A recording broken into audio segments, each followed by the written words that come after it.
Welcome back to Tied Down TV, the punk rock opinion show with me, Geoff. And Danny. And today we're picking our top 5 books. To elaborate, books obviously in the punk hardcore world, not biographies either. Yeah, biographies do not count. No.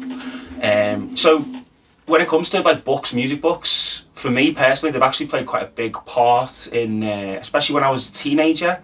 I've always kind of enjoyed reading anyway from a kid, but once I discovered like books about scenes and music genres and things like that, I was all in. And some of these books I picked today as well were quite instrumental in shaping some of my taste, I guess, and getting me into a lot of bands, helping me discover bands the same way I use liner notes and things like that to find new bands. You know, I used some of these books to do the same thing.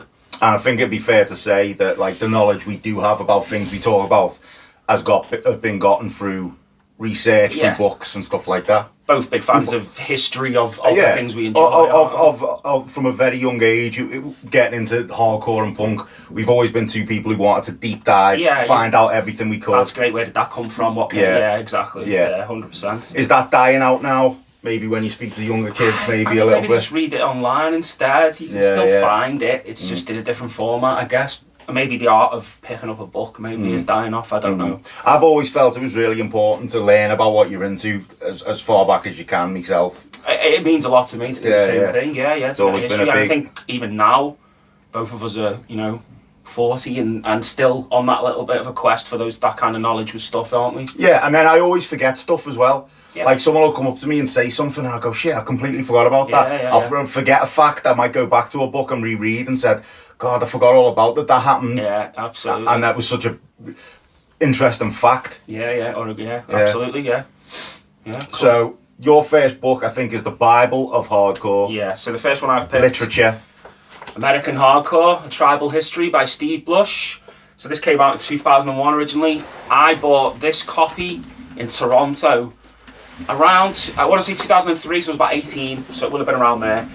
Anyone who's been to Toronto, anyone who's watching might live there or live in Canada and goes regularly, can you tell me of the massive bookstore on Yonge Street, just by the Eaton Centre? It used to be across the road, I don't know if it's still there as well, from a massive HMV still there, because I got not just this book, other books that I'm not talking about today relating to music as well, quite a few when I went on holiday when I was 18. So when I was 18 I was into punk and hardcore, but this kind of helped me discover so many more bands. It like you said, it's the Bible, isn't it? You know what I mean? Look at that cover. It's Danny Spear of Wasted Youth, iconic image.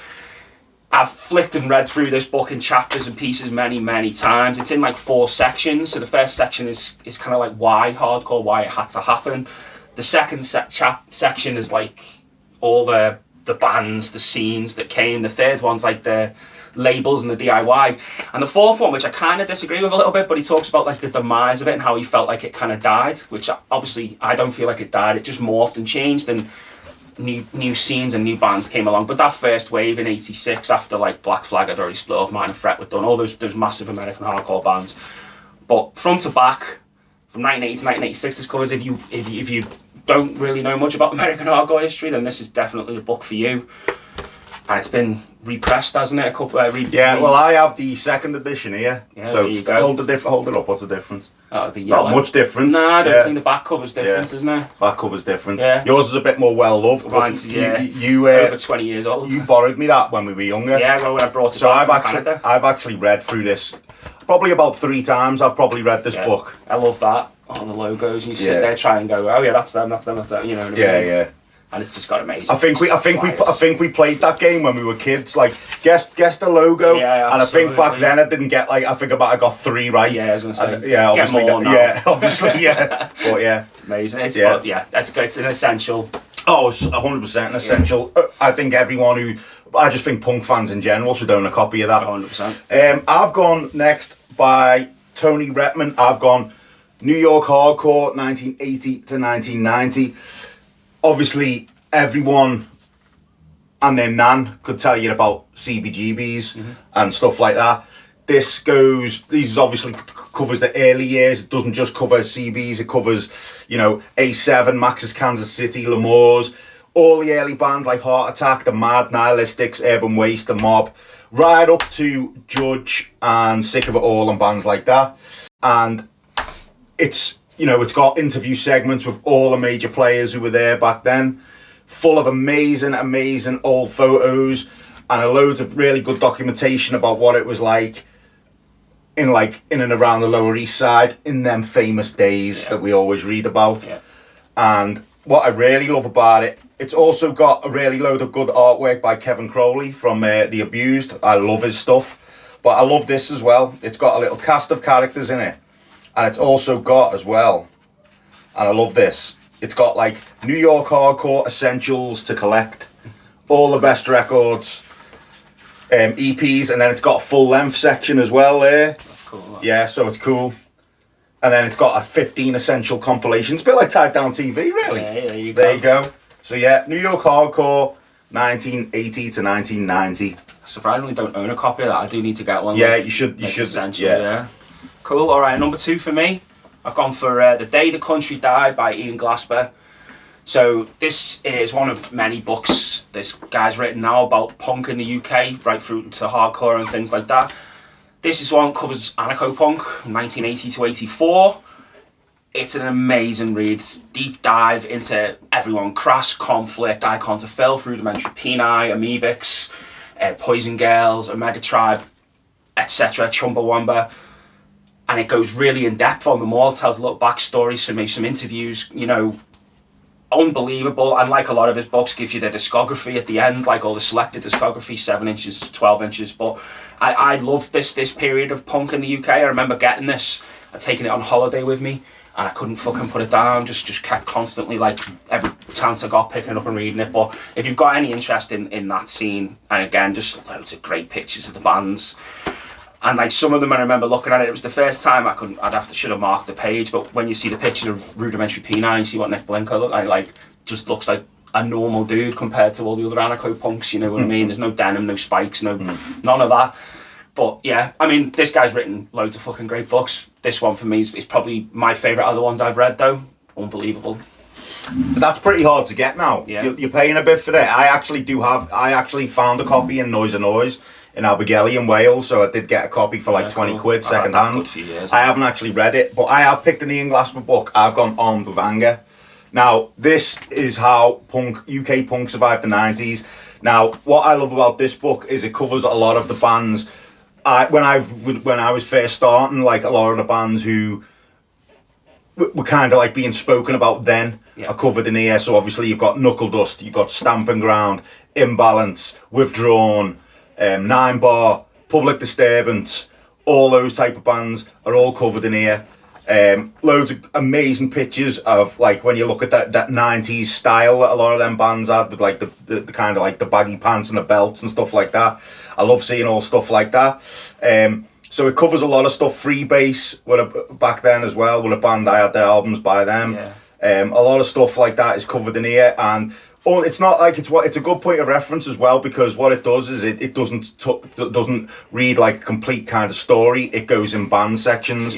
So you've got like Freebase, and then you've got like a story, you know, that's them, interviews with them, and then it's got like the selected discography on the side there. So it's really good. Now, I do really love this book, and this is my favourite Ian Glasper book. I was slightly disappointed in the one that came later though, The Scene That Would Not Die, which is Through the Noughties. I was really excited to read this after reading this, which, like what Geoff said about that, I couldn't put this down. And this, you know, you learn a lot about the 90s at the time we just about missed out on in this book. This, though, we were around, and I just personally think that a hell of a lot is missed out of this book. Obviously, you've got, you know, it's nice to see, like, mate Mikey in there with After the Massacre and stuff like that, but I just feel like in this, I was so excited to read this, and I just felt like there was so much missed in this. And yeah, I was a little bit disappointed in this, but this is definitely my favourite Ian Glasper book. And I think I'm only missing maybe 2 from the Ian Glasper collection. Nice. There you go. Cool. Alright, third one for me. I'm going for Japanese Hardcore Punk, 1980 to 1989 by Judah Altamont. So this is a very recent one. It came out in 2023. I remember catching it on Instagram and thinking, well, I like what I've heard of Japanese hardcore and Japanese, but I'm not that well versed in it. So this was kind of like, alright, it was a no-brainer. I need to grab this, and it's amazing.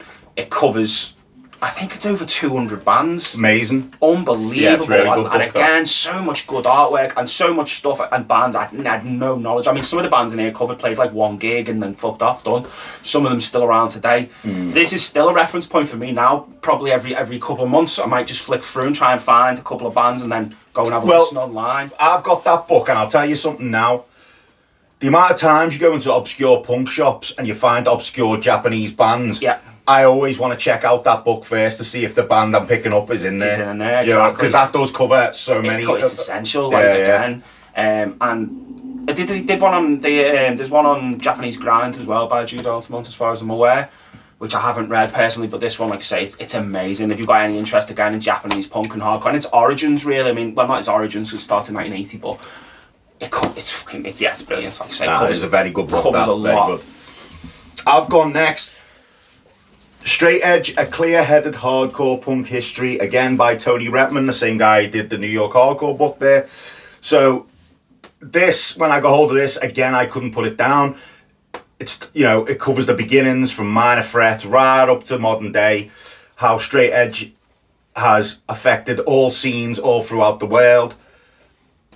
There's some of the players who were spoken to in here we know personally. Simon Kelly's got a little thing. Linz Cascani's in there. Tom Pimlett's got a little thing in there. And it's one of the things I find interesting is obviously all the legends in there like Porcelli and Mike Judge and all them. One of the things I find really interesting when I read something like this is it's everyone's own personal their own personal quest, their own personal reasons for being straight edge. Yeah. And it's funny because I've always maintained that, when I was a kid, I was in my circle of friends before I discovered hardcore, I was seen as the weirdo for not drinking. And it's kind of interesting, you think you're on in that particular time, 14, 15, in school, cider in the park, you're the weirdo there. You're the weirdo. So it's interesting reading other people, you think you're on your own, but you read something like this and it's like a lot of these people going through the exact same kind of feelings I was at that age.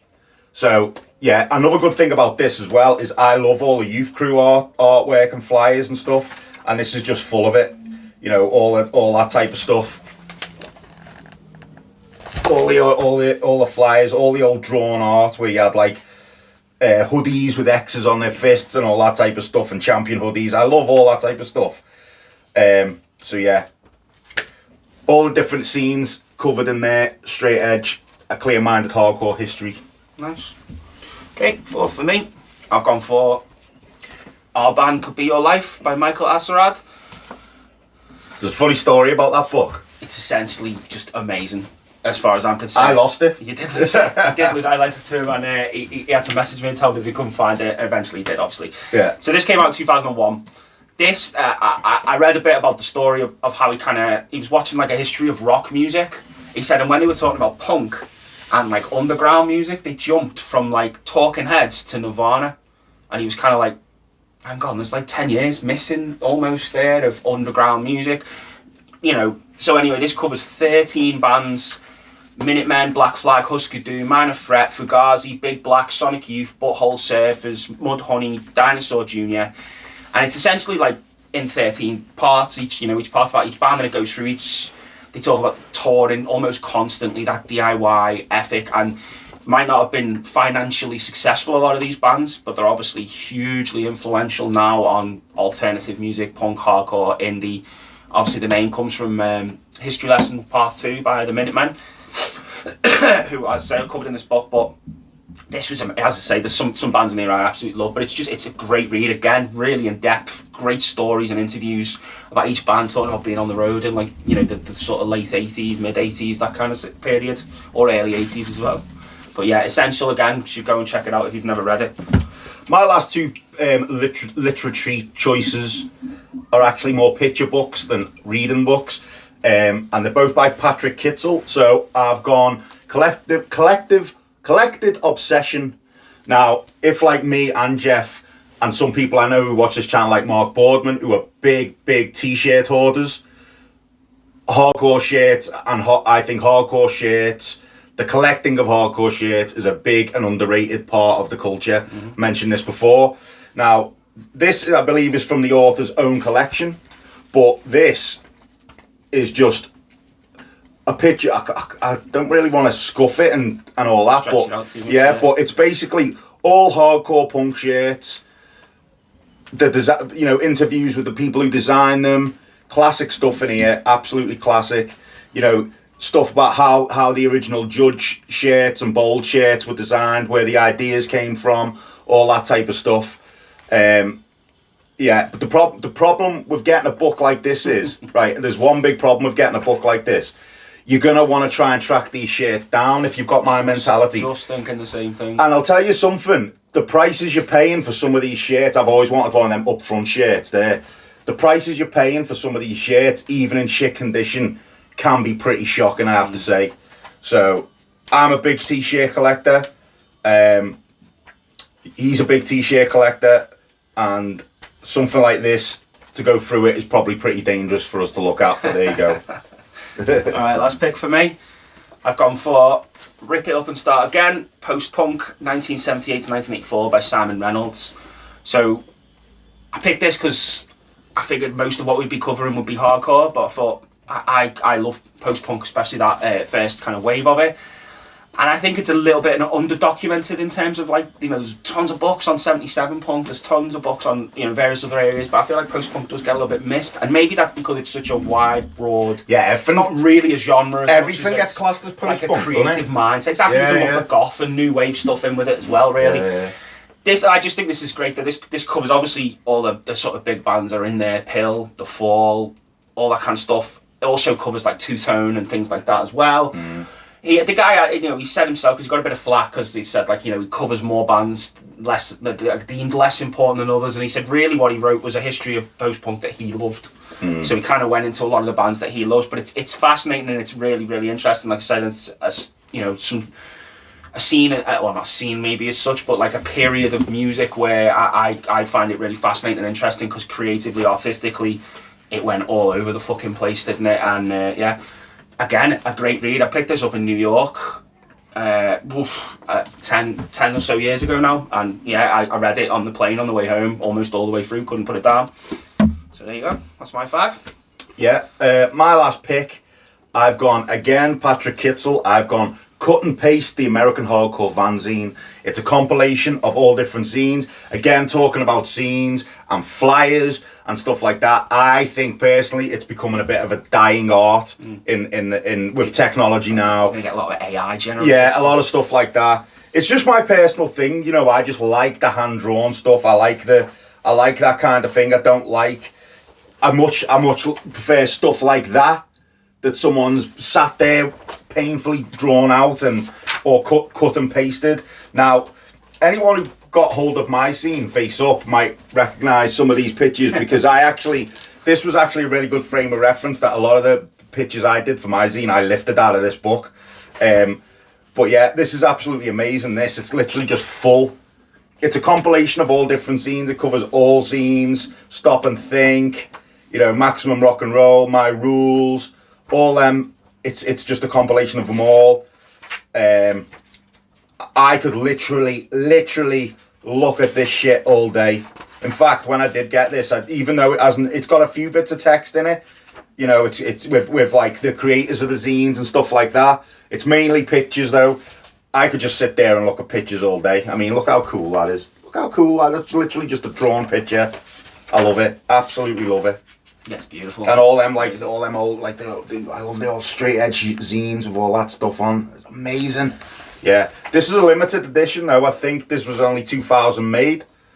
I got it last year for my birthday. One of the best books I've ever had. Absolutely love it. And like I said, I've lifted quite a few graphics out of this myself and copied them. So there you go. Cool. So there's our picks. Obviously jump in the comments and shout out your 5 that you would have picked, or any that we've missed that you think are essential. No biographies. Yeah, no biographies. And the drill anyway, like, subscribe, go and ring the bell if you want some notifications. We're on Instagram, Facebook, likes, messages, follows, all that, and we'll see you next week.